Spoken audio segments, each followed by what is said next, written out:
Hello guys, പത്രമാൻ്റെ പുതിയ episode റിവ്യൂയിലേക്ക് എല്ലാവർക്കും സ്വാഗതം. അങ്ങനെ വെളിയിൽ ഒച്ചയൊക്കെ കേട്ട് നയനങ്ങ എഴുന്നേറ്റ് വരും കേട്ടോ. എഴുന്നേറ്റ് വരുമ്പോഴത്തേക്കും ഗോവിന്ദൻ ചോദിക്കുന്നുണ്ട് നന്ദുവിനോട്, എന്തിനാ മോളെ നീ ഇപ്പം ഇങ്ങോട്ട് ചേച്ചിയെ കൂട്ടിക്കൊണ്ട് വന്നതെന്ന് ചോദിക്കുമ്പോഴേക്കും നയന പറയുക, ഞാൻ ഒച്ചയൊക്കെ കേട്ട് വന്നാ എന്ന് പറഞ്ഞിട്ട് അനിയോട് പറയുന്നുണ്ട്. അനി, എന്തായാലും അനാമികയുടെ മനസ്സിൽ സംശയം വീണു, ഇനിയിപ്പോൾ അതങ്ങനെ മാറുകയല്ല, നീ കുറേയൊക്കെ അഡ്ജസ്റ്റ് ചെയ്യണം എന്ന് പറയുമ്പോഴേക്കും അനി പറയുകയാണ്, സ്വന്തം വലിയമ്മയെ സ്നേഹിക്കുന്നുണ്ടെന്ന് പറഞ്ഞിട്ട് ഒരിറ്റ് ചോറ് കൊടുക്കാത്തവളെ, കുടുംബത്തെ സ്നേഹിക്കാത്തൊരുത്തവളെ നിങ്ങൾ എന്തൊക്കെ പറഞ്ഞ് ന്യായീകരിച്ചാലും എനിക്കങ്ങനെ കാണാൻ പറ്റത്തില്ല എന്ന് പറയും കേട്ടോ. അപ്പോഴേക്കും ഗോവിന്ദൻ പറയുന്നുണ്ട്, എങ്കിലും അവൾ പറയുന്ന വാക്കുകളൊക്കെ ഞങ്ങളുടെ ചങ്കിലല്ലേ മോനെ കൊണ്ടു കയറുന്നതെന്ന് ചോദിക്കുമ്പോഴേക്കും അനി പറയുന്നുണ്ട്, അതൊക്കെ കേട്ട് നിങ്ങളെന്തിനാണ് വേദനിക്കുന്നത്? ചുമ്മാ ആരെങ്കിലും എന്തെങ്കിലുമൊക്കെ വിളിച്ച് പറഞ്ഞു കഴിഞ്ഞാൽ അത് ശരിയാവുമോ? അങ്ങനെ അവളെ പ്രോത്സാഹിപ്പിച്ച് അവളുടെ താളത്തിന് തുള്ളാൻ പോയി കഴിഞ്ഞ് കഴിഞ്ഞാൽ അവസാനം അതിന് സമയം ഉണ്ടാവുള്ളൂ.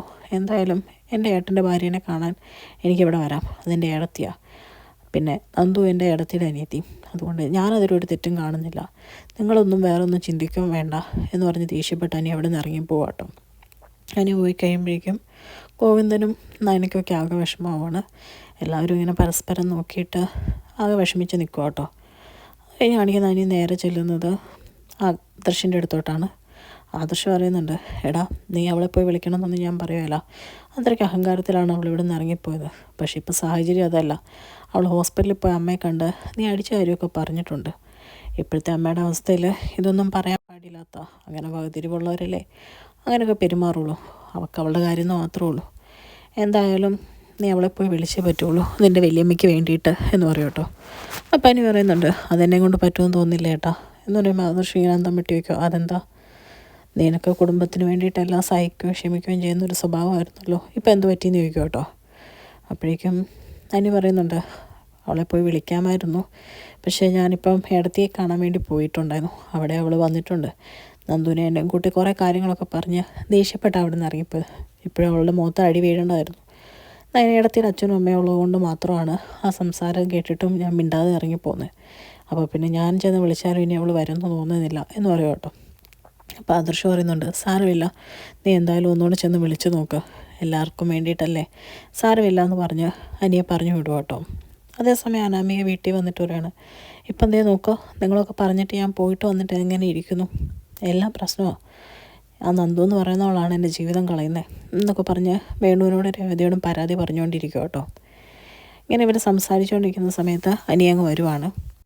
അപ്പം വേണു പറയാണ്, ആ മോനെ നീ വന്നോ, നിന്നെപ്പറ്റി ഇപ്പോൾ ഇവിടെ സംസാരിച്ചുകൊണ്ടിരുന്ന് എന്ന് പറയുമ്പോഴേക്കും അനി പറയാം, ആ ഞാനിവിടെ വിളിച്ചുകൊണ്ട് പോകാൻ വേണ്ടി വന്നാ എന്നൊരു താല്പര്യമില്ലാത്ത രീതിയിൽ പറയും കേട്ടോ. ഇതൊക്കെ അനാമിക്ക് പെട്ടെന്ന് സന്തോഷമാവുകയാണ്. എന്നാലും അനിയുടെ മുമ്പിൽ തോറ്റു കൊടുക്കാൻ ഉദ്ദേശിക്കാത്തതുകൊണ്ട് പറയാണ്, ഞാനിങ്ങ് വരുന്നില്ല എന്ന് പറയും കേട്ടോ. ഇതിങ്ങനെ കേട്ട് സന്തോഷിക്കുന്ന വേണുവിന് രേവതിക്ക് അടി കിട്ടിയ ആവുകയാണ്. വേണു ഇങ്ങനെ എന്ന് ചോദിച്ച് അന്തം വിട്ട് വാ വിളിച്ച് നിൽക്കും കേട്ടോ. രേവതി പെട്ടെന്ന് എടുത്തടിച്ചോളൂ പറയുന്നുണ്ട്, ഇത്രയും നേരം അനി വന്ന് വിളിച്ചില്ല എന്നായിരുന്നല്ലോ നിനക്ക് പരാതി, ഇപ്പം എന്താ നിനക്ക് കുഴപ്പം എന്ന് ചോദിക്കും കേട്ടോ. അപ്പോഴേക്കും അനാമിക പറയാണ്, ഇവൻ താല്പര്യം ഉണ്ടായിട്ട് വന്ന് വിളിച്ചൊന്നുമല്ല എന്ന് പറയുമ്പോഴേക്കും അനിയും പറയുന്നുണ്ട്, അതെ നിനക്ക് വേണമെന്നുണ്ടെങ്കിൽ നിനക്ക് വരാം, താല്പര്യം ഉണ്ടെങ്കിൽ വന്നാൽ മതിയെന്ന് പറയും കേട്ടോ. അതോടെ കേൾക്കുമ്പോൾ അനാമികയ്ക്ക് ചൊറിഞ്ഞു വരുക. എന്നിട്ട് പറയാം, അതേ നോക്ക്, അവൻ വിളിക്കുന്ന രീതി നോക്കുക, ഇങ്ങനെയാണോ വിളിക്കേണ്ടതെന്ന് ചോദിക്കും കേട്ടോ. അപ്പോഴേക്കും അതിന് പറയുന്നുണ്ട്, ഹോസ്പിറ്റലിൽ വയ്യാണ്ട് കിടക്കുന്ന വലിയമ്മേൻ്റെ അടുത്ത് ചെന്ന് ഓരോന്നും പറഞ്ഞ് കേൾപ്പിച്ച് നീ പ്രശ്നങ്ങളുണ്ടാക്കി തിരിച്ചു വിളിപ്പിച്ചു, നിന്നെ അങ്ങനെ വിളിക്കേണ്ട കാര്യമൊന്നുമില്ല, നിനക്ക് വേണമെങ്കിൽ നിനക്ക് വരാം എന്ന് പറയും കേട്ടോ. ഇനി ഞാൻ വിളിക്കാൻ വരുമെന്ന് ഓർക്കേണ്ടെന്നുള്ള രീതി ഇനി പറയുവാണ്. ആ സമയത്ത് രേവതിക്ക് മനസ്സിലാവുകയാണ് ഇനി ഇവിടെ നിന്ന് കഴിഞ്ഞാൽ പണിയാവുമെന്ന്. രേവതി പെട്ടെന്ന് അനാമിയോട് പറയണം, മോളെ നീ ഇങ്ങ് വന്നേന്നും പറഞ്ഞ് അനാമികനെ പിടിച്ചു വലിച്ച് അകത്തോട്ട് പോവാം കേട്ടോ. അത് കഴിയുമ്പോൾ വേണു എന്നിട്ട് പറയുകയാണ്, മോനെ ഇതുപോലത്തെ പ്രശ്നങ്ങളൊക്കെ എല്ലാ കുടുംബത്തിലും ഉണ്ടാവും എന്ന് വെച്ച് നമ്മൾ ഭാര്യേനെ വിളിക്കാതിരിക്കുവാണോ? അല്ല, എൻ്റെ മോളെപ്പറ്റി നിനക്ക് അറിയാൻ പാടില്ല എന്നിട്ടാ നിന്നെക്കുറിച്ച് ഓർത്ത് അവൾ എന്നും വാതിലടച്ചിരുന്ന് കരച്ചിലായിരുന്നു എന്ന് പറയും കേട്ടോ. ഇതൊക്കെ മനി പൂച്ചിച്ചിട്ട് ചോദിക്കുക, ആരാവളോ, ആഹാ നല്ല തമാശ എന്നിങ്ങനെ പറയും കേട്ടോ. അപ്പോഴേക്കും വേണു പറയാണ്, അങ്ങനെയൊന്നുമല്ല, നിനക്ക് എൻ്റെ മോളെപ്പറ്റി ഇപ്പോഴും അറിയത്തില്ല, അവൾക്ക് നിന്നെ നല്ല സ്നേഹമാണ് എന്ന് പറയുമ്പോഴേക്കും അനി ഇങ്ങനെ പറയണം, അതെനിക്ക് മനസ്സിലായി എന്നിങ്ങനെ പറയും കേട്ടോ. അത് കഴിയുമ്പോഴേക്കും വേണു മനസ്സിൽ ചിന്തിക്കുക, നിന്നോടുള്ള സ്നേഹം കൊണ്ടൊന്നും അല്ലടാ, നിൻ്റെ പണത്തിനോടുള്ള സ്നേഹം കൊണ്ടാണ്, അതെന്തായാലും ഞങ്ങൾക്ക് വേണമല്ലോ, അതുകൊണ്ടിപ്പോൾ നിന്നെ സ്നേഹിക്കാതിരിക്കാൻ പറ്റത്തില്ല എന്നിങ്ങനെ ചിന്തിച്ച് നിൽക്കും കേട്ടോ. അത് കഴിഞ്ഞ് കാണിക്കുന്ന അനി അനാമികേനെയും കൂട്ടി അനന്തപുരി തറവാട്ടിലോട്ട് എത്തുക കേട്ടോ. വരുന്നതും കാത്ത് ജാനകി ഇങ്ങനെ നിൽക്കുവാണ്. ജാനകിയുടെ കൂടെ ജലജയും കൂടെ ഇറങ്ങി വരുവാണ്. ജലജയാണെങ്കിൽ അനാമിയെ കാണുമ്പോഴേ മനസ്സിൽ ചിന്തിക്കുകയാണ്, ഓ നാണം കെട്ടവൾ അടി മേടിച്ചിട്ട് തിരിച്ചു വന്നിരിക്കുന്ന കണ്ടില്ലേ, ഉള്ളവളുമാരെ പറഞ്ഞു വിട്ടിട്ട് ഇവളെ കൂടെ പുറത്തേ അടിക്കാമെന്ന് ഓർത്താ ഒരു നാണമില്ല കയറി വന്നേക്കുക എന്നൊക്കെ ഇങ്ങനെ ചിന്തിച്ചുകൊണ്ടിരിക്കുക കേട്ടോ. എന്നിട്ട് അനിയോട് ഭയങ്കര ആക്ടിങ്ങോട് ജലജ പറയാം, മോൻ ചെന്ന് മോളെ കൂട്ടിക്കൊണ്ട് വന്നല്ലോ, ഇങ്ങനെ തന്നെ വേണം, കല്യാണത്തിന് മുമ്പ് നമുക്ക് പല താല്പര്യങ്ങളും ഉണ്ടായിരിക്കും എന്ന് വെച്ച് അതൊന്നും അല്ല ഇനി വേണ്ടത്, മോളെ സന്തോഷമായിട്ട് നോക്കണം എന്നൊക്കെ ജലജ ഉപദേശിക്കുവാണ്. ആ സമയത്ത് ജാനകി പറയാം, മോളോട് ഇവന് സ്നേഹമുണ്ട്, മനസ്സിൽ മോളോടുള്ള ഇഷ്ടം മാത്രമേ ഉള്ളൂ എന്നൊക്കെ പറയാം കേട്ടോ. അപ്പോഴേക്കും അനിവരാണ്, ഇഷ്ടം കൊണ്ടൊന്നുമല്ല, നിങ്ങളുടെയൊക്കെ നിർബന്ധം കൊണ്ടും വല്യമ്മ ഹോസ്പിറ്റലിൽ കിടക്കുന്നതുകൊണ്ടും മാത്രം ഞാൻ പോയി കൂട്ടിക്കൊണ്ട് വന്നതെന്ന് പറയാം. ഇത് കേൾക്കുമ്പോഴേക്കും അനാമികയ്ക്ക് തീരെ ഇഷ്ടപ്പെടുന്നില്ല. എന്നിട്ട് അനാമിക പറയാണ്, ഇവൻ്റെ ഈ സംസാരം കേട്ട് കഴിഞ്ഞാൽ വന്ന സ്പീഡിൽ ഞാൻ തിരിച്ച് പെട്ടി എടുത്തുകൊണ്ട് പോകേണ്ടി വരും, അതുകൊണ്ട് ഇവിടെ നിന്നാൽ ശരിയാവുകയില്ല എന്ന് പറഞ്ഞ് അകത്തോട്ട് കയറി പോകട്ടോ. അങ്ങനെ അനാമിക അകത്തോട്ട് പോയി കഴിയുമ്പോഴേക്കും ജാനകി ജലജയും കൂടെ നിൽക്കുവാണ് അനിയനെ ഉപദേശിച്ചുകൊണ്ട്. അപ്പോൾ ജാനകി പറയുന്നുണ്ട്, എടാ നീ കൂടുതൽ ഇനി നന്ദു എന്ന് പറഞ്ഞ് നടക്കാൻ ഉദ്ദേശിക്കേണ്ട, അങ്ങനെ നടന്നു കഴിഞ്ഞാൽ അവളെ ഞാൻ ചൂലെടുത്തടിക്കും ഇനി ഇവിടെ വരുമ്പോൾ എന്ന് പറയാം കേട്ടോ.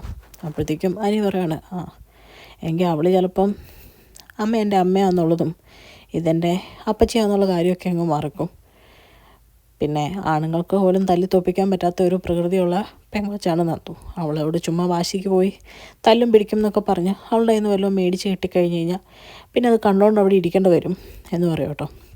ഇത് കേൾക്കുമ്പോഴേക്കും ജാനകിക്ക് അടി കിട്ടിയ പോലെ ആവാണ്, ചമ്മിയിട്ടൊന്നും മിണ്ടുന്നില്ല. അത് പറഞ്ഞിട്ട് അനി അങ്ങ് കയറി പോവാട്ടോ.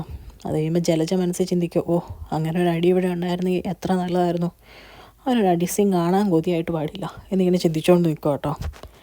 അത് കഴിഞ്ഞ് അനാമിക നേരെ അകത്ത് ചെല്ലുമ്പോൾ നവ്യ അവിടെ ഹാളിലിരിക്കുവാണ്. നവ്യയോട് എന്നിട്ട് പറയാണ്, നീ എന്താ ഞാൻ ഒരിക്കലും തിരിച്ചു വരുവായില്ലാന്ന് ഓർത്തോ എന്ന് ചോദിച്ചാൽ ചുമ്മാ മെക്കിട്ട് കയറും കേട്ടോ.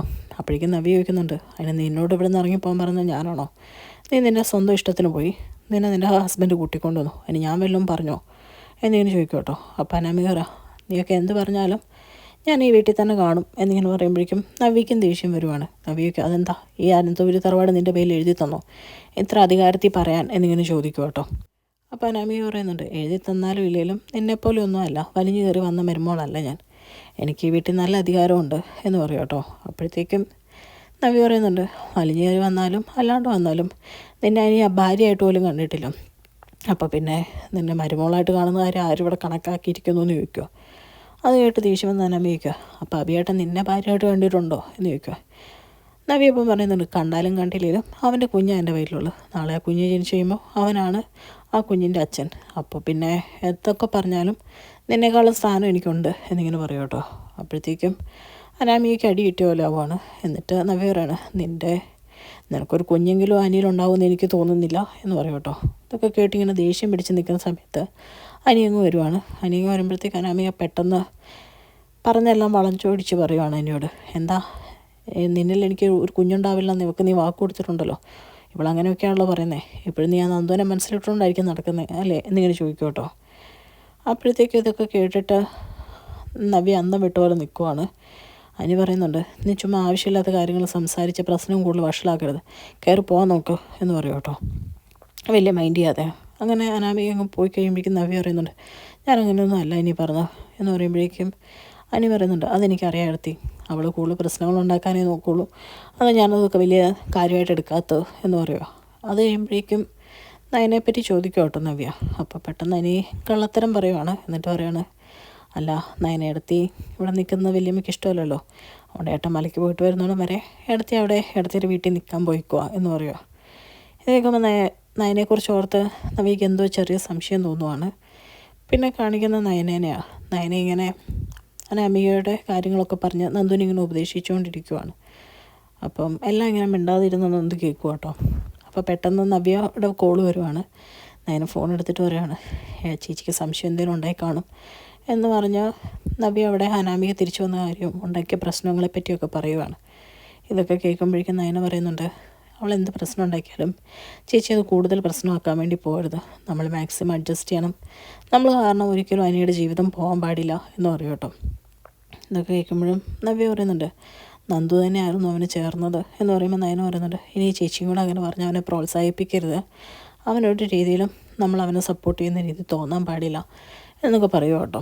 അത് കഴിയുമ്പോൾ പറയുന്നുണ്ട്, ചേച്ചി നല്ലപോലെ സൂക്ഷിക്കണം, അവിടെയുള്ള ആൾക്കാരെ പറ്റിയൊക്കെ ചേച്ചിക്ക് അറിയാമല്ലോ, അതുകൊണ്ട് പ്രത്യേകം ശ്രദ്ധ വേണം എല്ലാ കാര്യത്തിലും എന്നൊക്കെ പറയുക. അത് കഴിയുമ്പോൾ നയന എന്നാ വരുന്നതെന്നൊക്കെ നവ്യ ചോദിച്ചിട്ട് നവ്യയ്ക്ക് നയനേനെ ഒരുപാട് മിസ് ചെയ്യുന്നു എന്നൊക്കെ പറഞ്ഞിട്ട് ഫോൺ വെക്കുക കേട്ടോ.